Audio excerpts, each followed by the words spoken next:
Yan, isang mapagpalang umaga po sa ating lahat. Bali po ito ay isang gamit ng kaibigan na taga Bansalay. Po.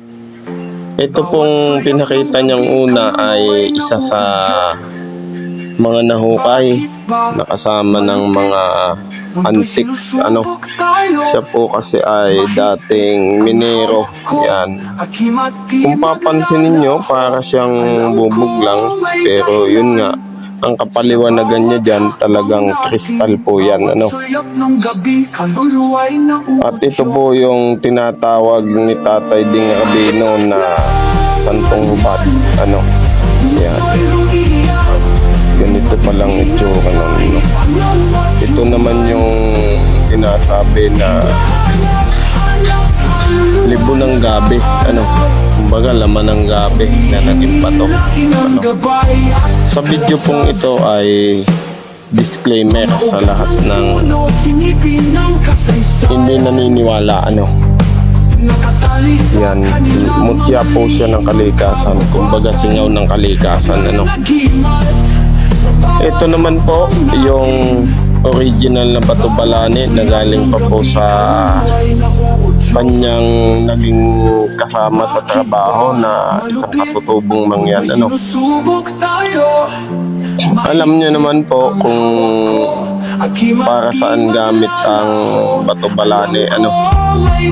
Iisipin na naman ng iba na baka magnet yan. Wala pong ganyang kulay na magnet. Yan. Hindi po ganyan yung kulay ng magnet. Kung natandaan nyo yung bilinag ko dati na taga Occidental Mindoro, ayan po yung kanyang pinakita, ganyan. Mas malaki nga lang yung kanya. Ayan. Mga singaw ng kalikasan. Ito yung sinasabi nilang Santong Hubad. Na ang kapaliwanagan dyan ay talagang yan daw ay mainom sa lahat. Santong Hubad na sinasabi din niya na yan ay si Moises. Sa kapaliwanagan niya lang yun, mga kamangyan. Hindi naman po niya tayo na pinipilit na maniwala. Maging sa mga pinakikita niya, kumbaga shinare niya lang yung kanyang mga gamit. Wala naman pong pagsasabi dyan, o nung makausap ko siya, wala naman pagsasabi dyan na paniwalaan yung sinasabi niya. Kumbaga sa may mga paniniwala lang. Kasi alam nyo mga kamangyan, ang gamit talagang kahit nung una pa lang nag-i-exist na po yan.